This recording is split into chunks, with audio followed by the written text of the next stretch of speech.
We got the patch notes for the brand new Assassin's Creed Shadows update that will be dropping on September 11th, a few days before the Claws of Awaji DLC that of course drops on September 16th.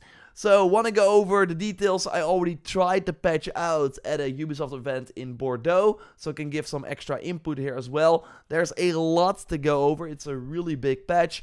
Of course, on the main channel, we will do a big showcase video as well, as you expect. But right here, my initial reaction when reading the patch notes for the first time with you. So again, September 11th, that is when they drop, usual time. Patch sizes right here. It's pretty big on PC and Xbox in particular. So they talk about the Claws of Awaji DLC. You can of course read this for yourself. I'll put a link to the patch notes in the video description. But basically, I think you want to just go in without knowing anything about what they're talking about here. I did do a video though. I do think that's interesting on the main channel. We'll also leave a link to it in the pinned comment, where I highlight all the things you need to know about. No story spoilers whatsoever. So you can check that out. I totally recommend it. We worked hard on that. Let's go into the really interesting details immediately, because this update, again, is very big. It has some very interesting things. For one, a new free story quest, Go with the Bow. Join Jinjiro in a quest to meet a legendary bowmaster and learn more about the bow staff, a dynamic new weapon type perfectly suited to Naoe's acrobatic fighting style. Upon finishing the quest, you will receive a bow to use across your adventures. Originally developed exclusively for the Claws of Awaji DLC, we thought this weapon was way too cool not to share with everyone for free. And then they make a joke. So it's coming on September 16th. There's gameplay of the bow staff on this channel as well. So yeah, go check that out if you are curious. I played with it. It's really amazing. It's the most fleshed out weapon type they've added. It finally makes Naoe more of a melee fighter as well, if you were looking for that. And yeah, you can get it for free. How it works though, as I also mentioned in that main channel video, real quick, you get a rare, they said rare, so a blue weapon. And then you can also loot new bow staffs, probably buy it at the gear vendor as well. But if you want a legendary bow staff, you can only find them in a DLC, or have to wait for when they do Helix packs, and then hopefully they show up at the exchange.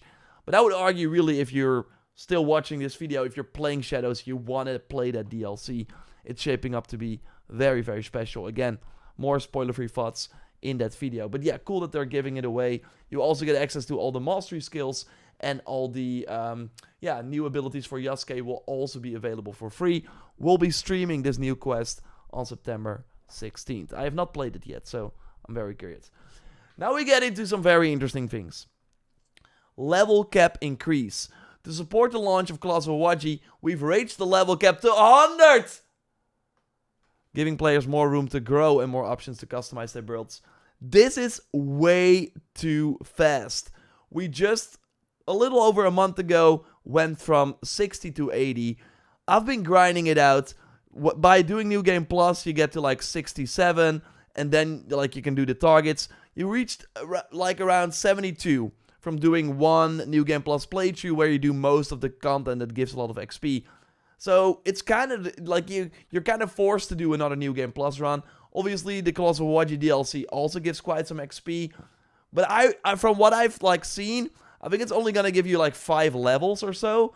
So yeah, they're basically expecting you to grind New Game Plus out. Of course, you don't have to immediately go to level 100, but how this game works is that you of course wanna get your gear to the max level. So if you, that's why I'm this way too fast, and they've not done it before. Usually the level caps are way further, out from each other. But, yeah, I hope that you did not, waste all your gold to get all your gear to level 80. I feel for those people, because, yeah, the grind continues. I'll be taking my time. I wanted to get to 80 before the DLC. Yeah, with a lot of other games and things, it did not work out, but yeah, level 100, that's crazy. But there's way more in terms of grinding. This game is going to feel way more like an RPG. It's very interesting that they're now doing this type of stuff.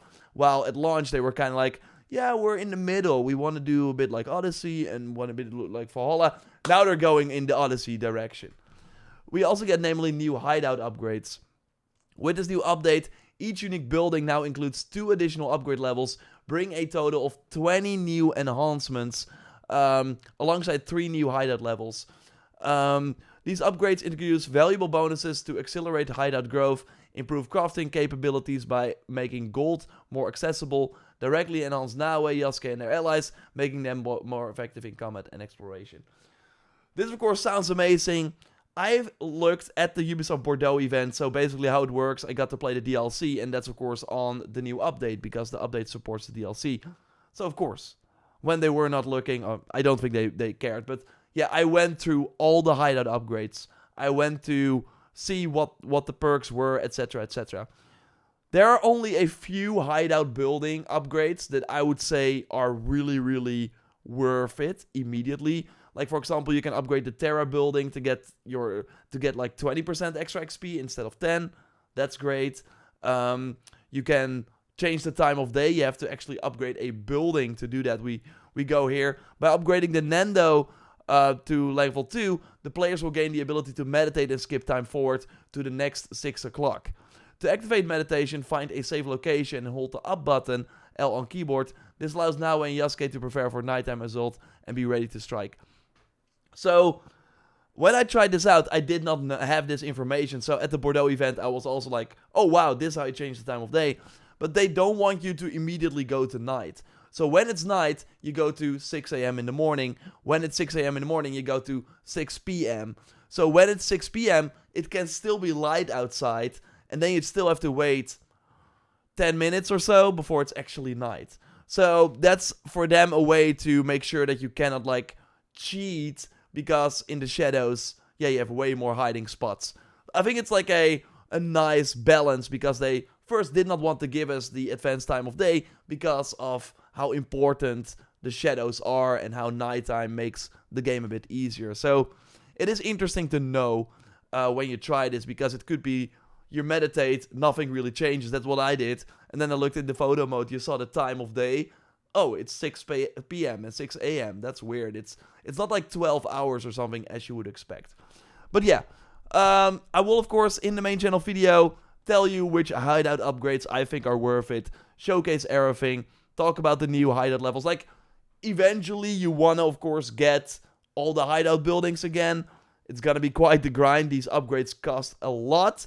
But I do think there are a few that are like worth getting immediately, and the others you don't have to like grind them out, I think, because they don't really give a lot. Like, oh, when you loot this this tool thing, you get an extra ration. Like, there are really like bonuses where it's like whatever. I will never really use this.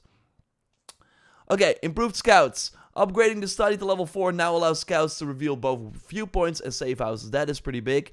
Discovering safe houses is especially valuable as it enables Naue and Yasuke to join the action more quickly by reducing the travel time. Of course, if you do New Game Plus, also the map is, you have to discover it all again. So being able to use your scouts for that sort of stuff is kind of nice. And with the Kakurega upgrade to level 4, uncovering all viewpoints within the province will also reveal the entire province automatically, giving players full visibility of its terrain and strategic locations. No more fog. So that is how you, unfog the map right now after the update. Again, these are like hideout upgrades where I'm like, yeah, you want to get it. There are a lot where it's like 10% extra this or so. Like, nah, you will see. Okay, and this is what I was talking about with them really going into that RPG direction. Enhanced gear quality. By upgrading the Forge to level 6, so right now we can upgrade the Forge to level 4, there will be a level 5 upgrade that will let you upgrade your gears to a level 100, and then there will be a new one, level 6. Now when Yasuke gain the ability to enhance their gear to a new quality tiers, Mythic and Artifact. Once an item reaches a new quality, it can be further upgraded through 8 additional levels to unlock its full potential. Epic items can be transformed into mythic items, which improve their stats with each level, add a boosted stat if one wasn't present, and boost non-legendary perks, including the one in the engraving slot, by 50% at level 5 and 100% at level 9. Legendary items, on the other hand, can evolve into artifact items, which not only increase their stats with each level, but also receive additional boosted stats at 3, 7, and twice at level 9. Engraved non-legendary perks are also boosted like mythic items. These powerful enhancements are designed as long-term goals, supporting players through their increasing difficulty of subsequent New Game Plus cycles and other upcoming challenges. Okay, other upcoming challenges? Come on. Like, I hope they are teasing some, like, okay, you have to be powerful, you have to actually have a build to fight this type of enemy. That's where I would say the mythical content comes in, like a mythical boss or something, but we kind of know that they seemingly are not interested in that, which is such a waste. But this is crazy. So I was not able to try this out during the Bordeaux event because our character did not have enough hideout resources to get the forge to level 6. But it sounds to me, at least we know, okay, there won't be like a new perk slot. That would have been crazy, adding like, that would have really opened a lot of things up. They are going with the boosted stats, the other sort of prediction I made. So basically, a legendary item can get 3 boosted stats. A boosted stat means 10% extra, which is kind of nice. And an epic item can do 1. But the perk of having an epic item on as a mythic item means that, yeah, on a legendary item you of course have 1 legendary perk, but on a mythic item you have, yeah, a non-legendary perk that can increase a lot. So you can get a lot of extra stats. I think this means that we might be able to get to 100% crit chance maybe. We have to try it out for ourselves. Don't want to spend too much time on it because I, again, don't know a lot about it. But again, this is where, yeah, you will probably need a lot of crafting materials to get all this to the max. And yeah, it will be a nice way to, yeah, have your favorite items become even more special. But on the other hand, it does also mean that if you've you want to focus maybe on a few items, then the incentive to change to items you've not fully upgraded yet will be, yeah, you will be less incentivized to do so. So we will have to wait and see. Then a new project already, and I want to applaud them for this. We already had a new project, of course, in the end of July update. Now, a little over a month later, we're already getting a new project. That is the pace that I was maybe like kind of expecting, or at least not every month, but every 2 months. And yeah, it includes the Ezio outfit. And to me, and I hope that this is true, this likely means that it's gonna have a perk. So yeah, that's I think exciting. It's only for now. We get like a rooftop cat, which of course a nice nod. We had this in Mirage as like an Easter egg as well. Kusarigama is kind of interesting. I mean, nice that we get a new Kusarigama, but why do that? Okay, if we go here, we have a small video. Let's see. So this is what the Ezio outfit looks like for now. I think it looks awesome, and the cape is gonna be very cool with the claw physics, of course, that we have here, as you can see. So yeah, I'm really curious about the perks. Obviously, we will be able to find that out when the project launches. It of course means that, okay, the project launches with the update. That does not mean that we can immediately unlock the outfit. It likely takes a few weeks to do so. But we learn here, with the release of the Claws of Awaji DLC, we added new anomalies available in that region, with 1 available in every schedule. These anomalies are only available for players who have the expansion installed. Basically meaning that if you have the expansion, every 2 times per week, you can get 600 to 800 extra data fragments, which adds up. So then you can get the Ezio outfit faster. Again, not a reason to get the DLC, but I think it's a nice way for Ubisoft to incentivize people to get it. I again think that if you're watching this video, you're engaged enough, you should probably get the DLC. It's $25, similar to the Valhalla DLCs, or free if you pre-ordered the game, which is kind of wild. Cutscenes no longer at 30 FPS, but only on PC. Hope they add that to at least like PS5 Pro, you would think, can handle that. Let's see if there are some other things.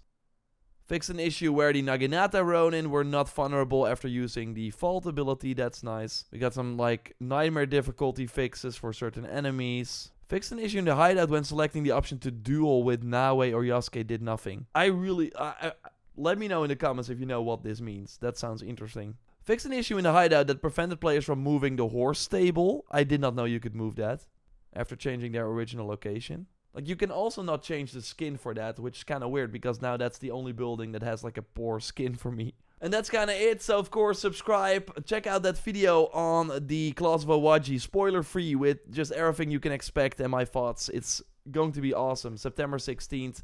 And also a bow staff gameplay video should be up on JorRaptor as well. I will speak to you very soon. Goodbye.